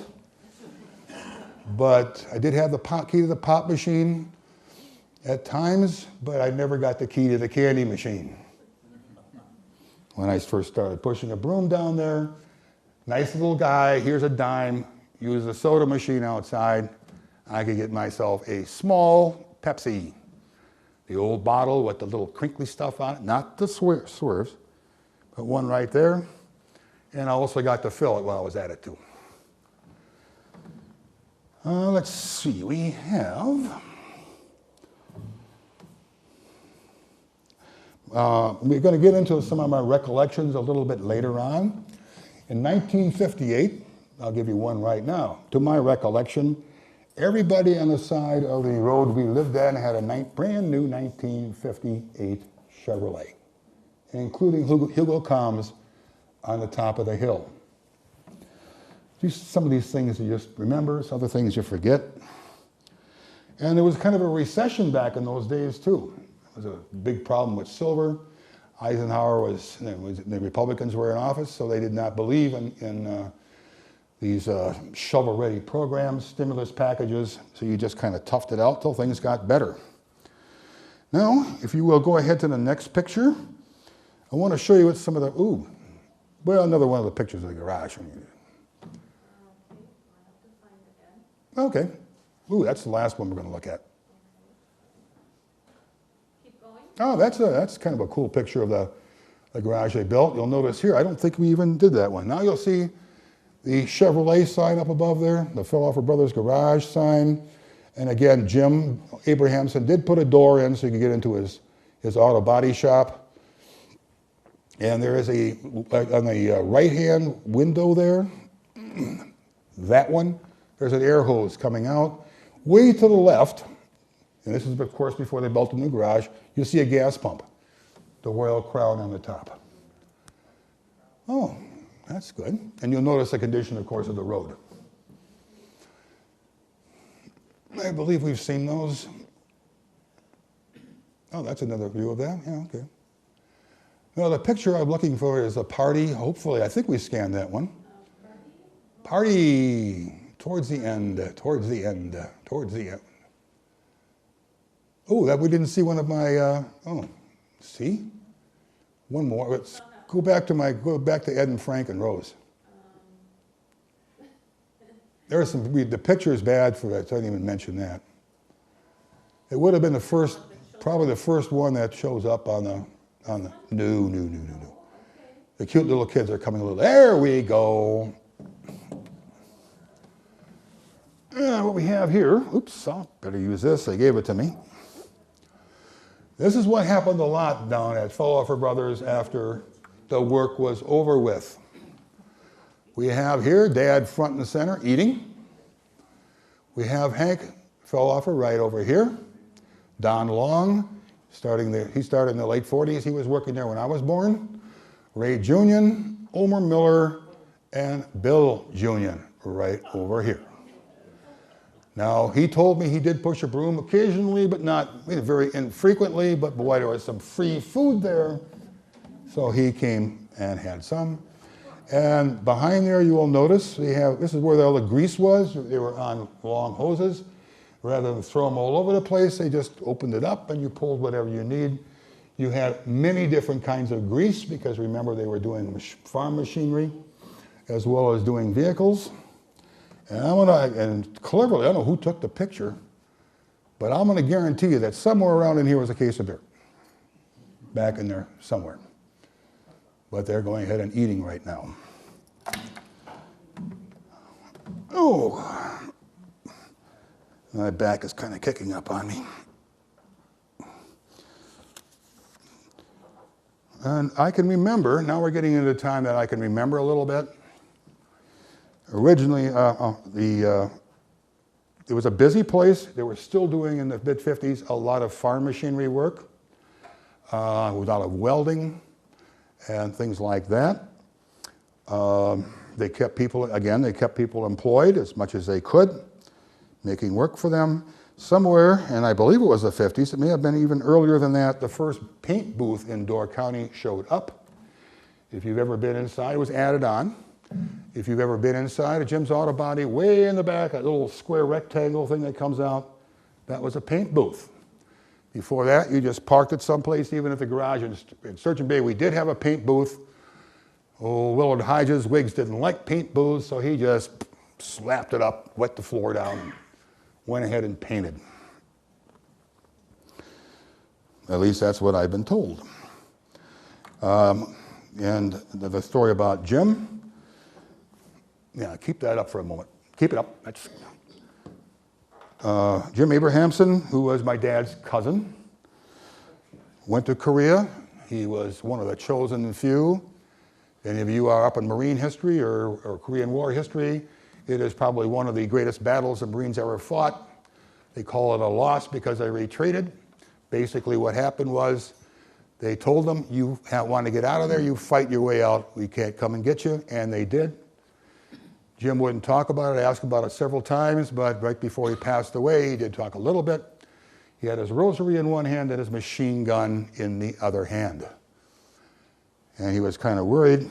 The reason there actually was a victory is because although they lost territory, the Chinese Communist divisions they fought pretty much didn't exist after that. The Americans either killed them or they froze to death or starved to death. Now, I promised you Leroy Ayler's story, and again, Leroy was my favorite uncle. Irma was my godmother, also my favorite aunt. So anyhow, this is we're going back into the mid-50s, and back in those days, they did broadcast the Milwaukee Braves games. However, they were on tape delay. Well, anyhow, Dad was actually out there in the body shop doing some work. And I believe it was Carl Urban came in, and he could get the game coming up from the south. So he listened to it. Tape delay up here. Well, he went and told all the guys, man, you wouldn't believe this game. You know, Eddie Matthews comes up in the bottom of the ninth, bases loaded, the Braves down by 3 runs, and hits a grand slam home run to win the game. Wow. Dad comes back out of the body shop. Nobody's talking to him. Leroy goes up and says, hey, and now they were listening to the game. It's the early part of the game. Leroy goes and says to Dad, you know, I bet you Eddie Matthews is going to hit a grand slam home to win this game in the bottom of the ninth with 2 outs. Well, Dad, being no fool, said, that's a pretty good bet. I'll take that bet. So, and he listened to the end of the game. Boom, smack. Round tripper, and there's Dad with a couple of bucks going up to the happy hour to buy a case of shorties. Shorty Pabst. Back in those days, that's where you bought your beer from. You bought it from the tavern. Past the old bucket of beer in those days, but that's what he came back with, nice Shorty beers. Frank and Ed weren't really beer drinkers, they were whiskey drinkers. My grandmother Anna, one of the sweetest people in the world. I can remember playing cards with her. She had one of those shorties in her hand, and you could see about that much of the neck. I'll get more to her later. But that's and of course, Leroy being Leroy, he would get you, but he wouldn't tell you. It was just the fact that he did it. He didn't have to tell you, and he didn't tell you. Now, this was in the mid-50s. I don't exactly know what year. I can remember out in the backyard, right on that, like before it goes down to the blacktop, Danny, we used to, before dependable transistors, we had the extension cord going out. That's where we used to listen to the Braves games in the late 50s, when they actually were winning. And I was afraid of this, just lost my train of thought. Anyhow, oh, I knew what it was. Okay, so that was in the mid-50s. Now, my dad turned 75 years old in 1995. We had a big party for him at the Reef, which at that time was the Reef. Well, Doug Reimer had worked at the garage too. So everybody was giving up and saying a few things, and then Eddie Allen naturally rattled on for a long time. Doug gets up there. Doug tells a story. Dad was shocked. He didn't know that had happened. And here it is, what, mid-50s to mid-90s. Like I say, Leroy didn't really care if you knew he got you. He just liked to get you. And I promised myself only one Leroy story. That was it. And I spent a lot of time with Leroy and Irma, because when I was growing up in Valmy, I was the oldest grandchild. My brother wasn't born until almost 3 years later. And when I came home from the hospital, I came home to what is now the Magley house, Paul Magley's house, across from the V-Bar. That was owned by the Felhofer brothers. By the time my brother was born in 1949, we were at the house that my folks sold to Danny and Betty Breyer. And that's a long time ago, Dan. Wow. I'm that old? So anyhow, that's when we moved into Sturgeon Bay. Originally, that blacktop surface back there was a tennis court. Dad put that in. We had a basketball hoop at one end, and we played tennis. As I was growing up, I got more playmates. And also in the wintertime, there were floodlights. After we remodeled the garage, where the doors that go into your garage are, there was a shed, a lean-to shed over there. That was a one-car garage. And up on the top in the loft were old boards and wild cats. I wanted to go play with the kitties, and I got scratched a time or two, and I thought better of that whole thing.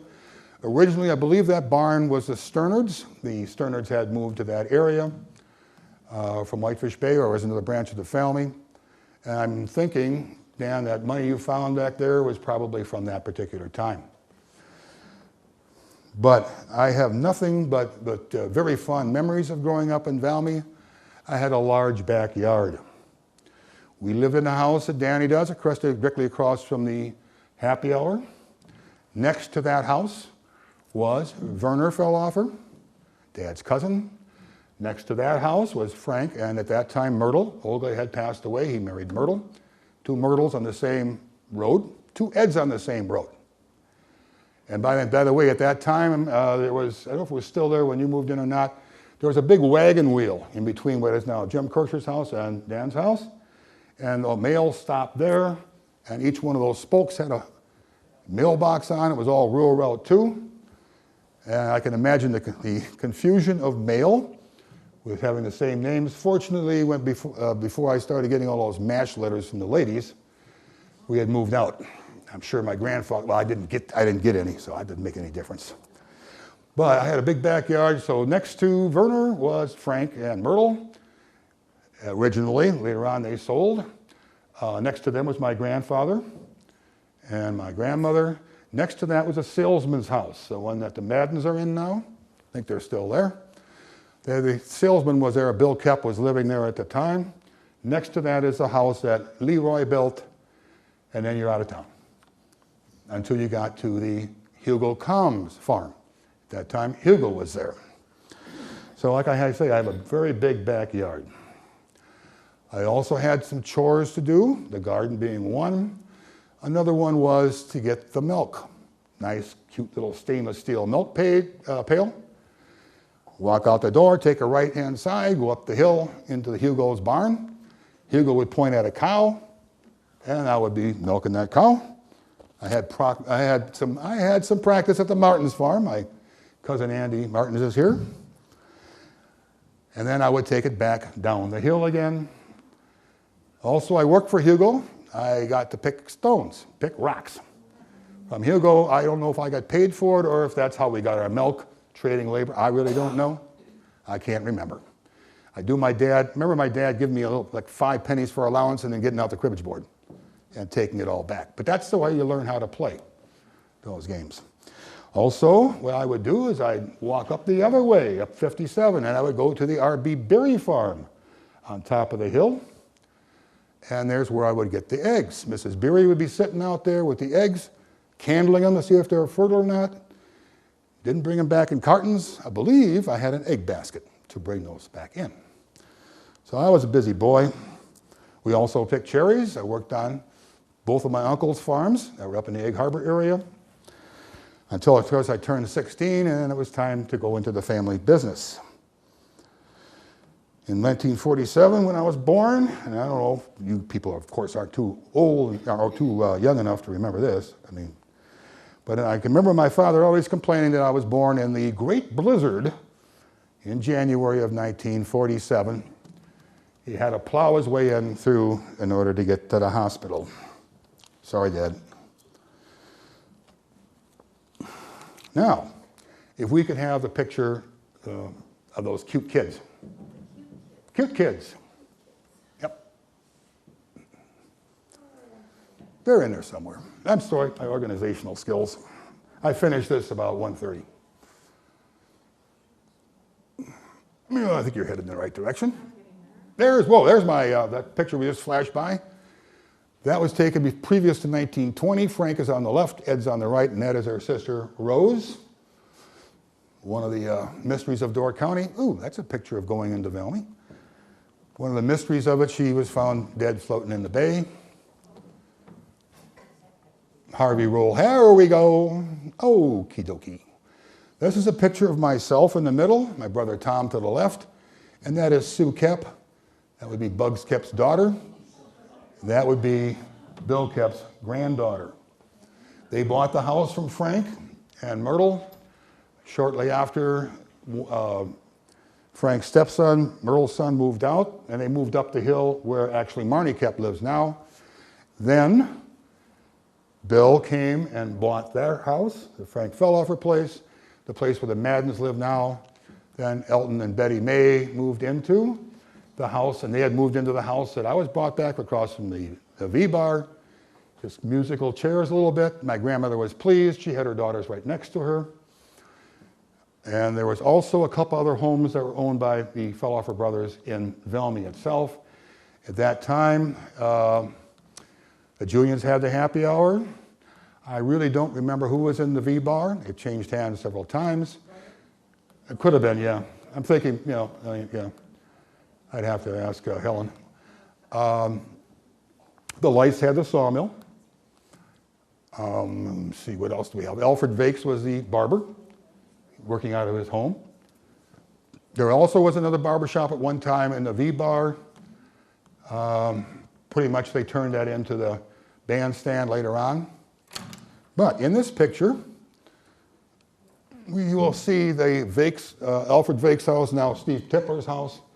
In the background, to the left, we see the sawmill, very in the far left, that building that kind of comes up. I remember the lumber being stacked outside. I remember walking over to get some nails. If Dad couldn't get me to straighten out a whole bunch, that's something you did. People of the Depression area made you do that kind of stuff. And the barn that is just over by my shoulder there, that was where the where now Bob Leist's place was. He built that later on. And Emil actually lived right straight through that, which I believe is a Supine house now. Okay, if we could have the next one. This was probably taken, no, that's the back maybe one. I think they're together. Other way. Other way? Yeah, it must have been before that. There we go. There's a little bit better view of the, this a little bit better view of that barn was there. I think that was used. I always kind of thought in the back of my mind it might have been an ice house, but I think that what the Leist used it for was storage, and now that's where the Leist home, and I don't know if Dave sold that or not. Dave was a few years younger than I was, and I do remember him, but the rest of the kids I don't really remember because I was gone by the time they were getting big enough.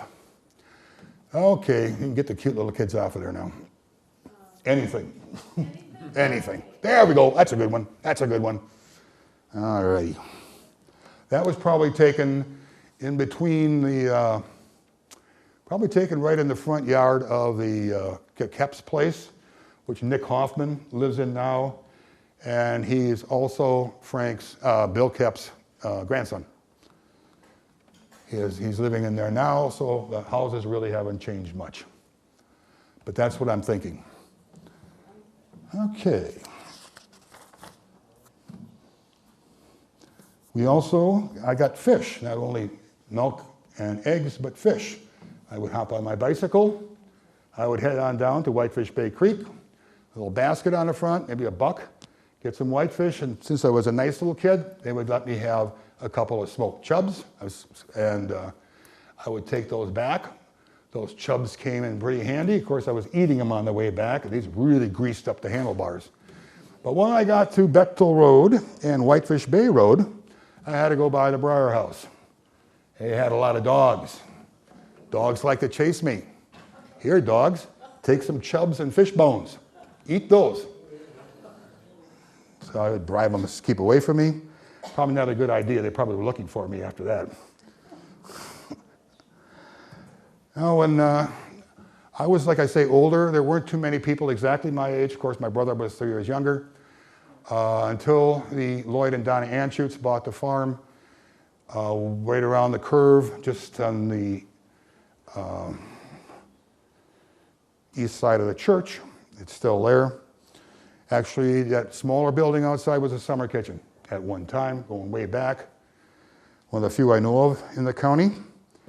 And it was about second grade, I think, or third grade when Terry showed up. And we caused a lot of mischief together. One of the things we liked to do was in the summertime, we would go ahead, and again, we're about where Gordy's house is, in between where Gordy's house is and the Augsburger's house. There was actually some old broken down building. And there had been some people lived in there, but it was pretty much all broken up. So we dragged a piece of the side of the house. We used that for a raft. And it seems to me it was a lot deeper back in those days. So we'd pull around there in the swamp. Every once in a while, one of Lloyd's cows would get back into that swamp and never came out. You could hear it bawling for days, and then you could smell it for days. In the wintertime, we also went and skated there. On that pond, there was water there all year round. We also skated down what is now Geisel Creek, all the way back where the ponds are, past the ponds, back to the back of the Demise property. I can recall my falling in back there and having to walk all the way back on my ice skates, right past the Valmy dump, where we used to dump the stuff. Danny knows where that is, back there, until they made us quit doing that and take it to the Sevastopol dump on Haverly Road. Also, we'd get visits later on from Chuck Wagner. He would come over from the Niemeyer farm, and then we would take our bikes. We'd get on a Cave Point. Back in that day, of course, that road was not paved. It was just gravel. We would take our bicycles, go to Clark Lake. Frank built his cottage in the early 20s. Then Ed built the one next door that my brother has now, the old Frank Felhofer cottage.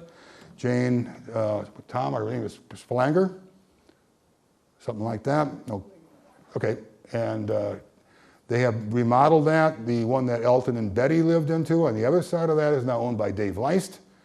And the one next to that Leroy built is still owned by Jim and Eugene Ehlers. So we still have there's still property down there.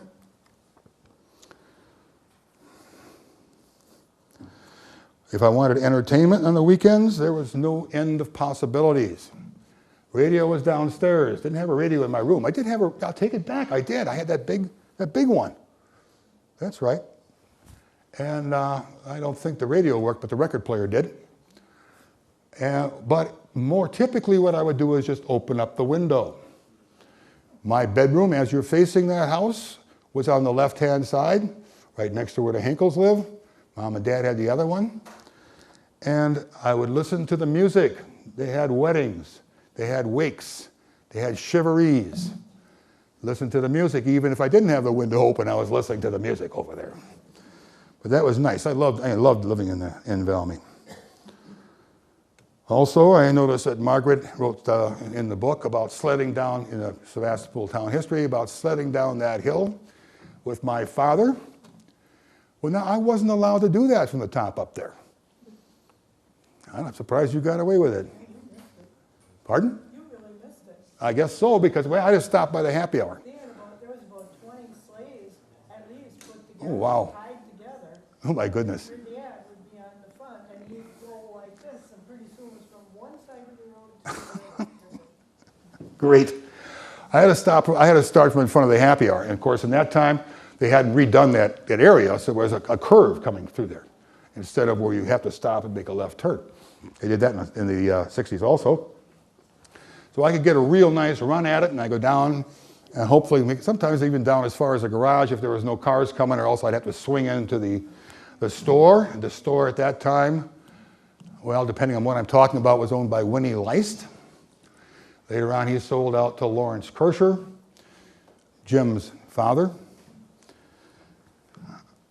But I do remember this, Mom. Hopefully you don't. But I remember getting a nice brand new winter jacket. And of course I had to wear a jacket when I went out sledding. The jacket had these big buttons on the front of it, about that thick. Well, that's not going to work. I don't want to flop on that. So I turned the jacket around. New jacket. Flapped on the sled, went down, rip. I don't know if you remember that, Mom, but I guess you don't. I do, because you were mad. I don't work the one, I don't find. Okay. Ed, we just have time for a few minutes of questions. If anybody wants Okay. to give some, perhaps? Fine. And later on, we can, if anybody wants to know, I'll give you. Oh, I didn't realize I rattled down. Yes, Linda. I just wanted to say that I do definitely remember Alex Meunier, a very handsome gentleman at St. John's Church. I would see him. Yeah. Anyway, Miles Meunier, Yes. Meunier did call. He's sorry he could not make the program, but he has very fond memories of the Felhofer family, and he asked me to pass that along to you. I know close in the area. Oh, we're And then- feeling good. And then also, we do have a 1954 Chevy, belongs to Fran Potts. I'm sorry, Fran, what's the year again? 54. Right out the back window here, if you want to take a look at that. Fran and I just graduated together from Sturgeon Bay High School. Does anyone else want to share something? Okay. Well. No, yes, go ahead. Could you tell us when it was that they moved to Sturgeon Bay? And 1959, I was going to get into that just right now. The franchise, again, General Motors wanted to get rid of all the franchises and only keep one in Sturgeon Bay. Felix Debrew is about ready to retire. General Motors came up to Valmy. Both my grandfather and great uncle were in their 60s. So they said to my dad, would you be interested? We'd like you to come down there. So he did.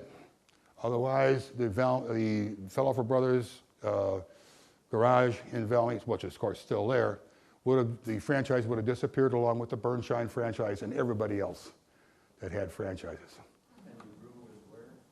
That was in the corner of Maple and Madison. That's a second-hand store now across from the Greystone Castle. Debrew? Yeah, Debrew. D-E-B-R. And Felhofers went into that building? They went into that building by when the Chevrolet started again. General Motors started pressuring them to build a new place. Dad was in, was in about 50.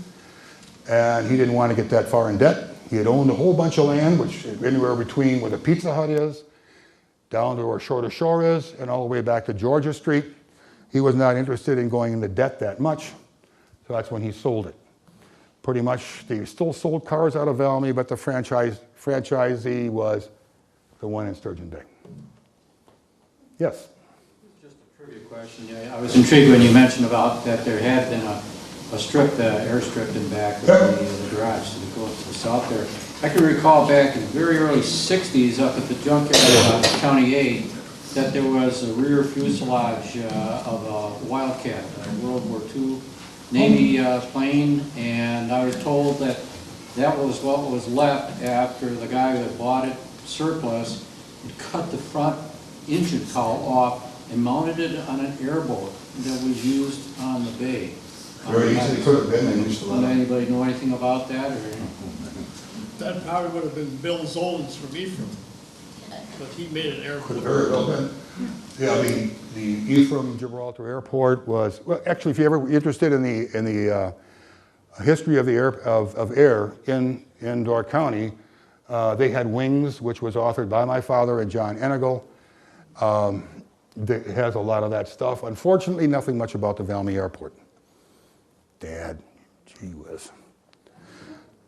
So yeah, and we moved after my freshman year of high school, we moved into Sturgeon Bay. And then finally, Werner and Dad were partners. That didn't last very long. Dad bought Werner out. The garage then was sold to Leroy Ehlers and Jim Abrahamson. And then finally, Leroy, when he retired, sold to Donnie Peterson.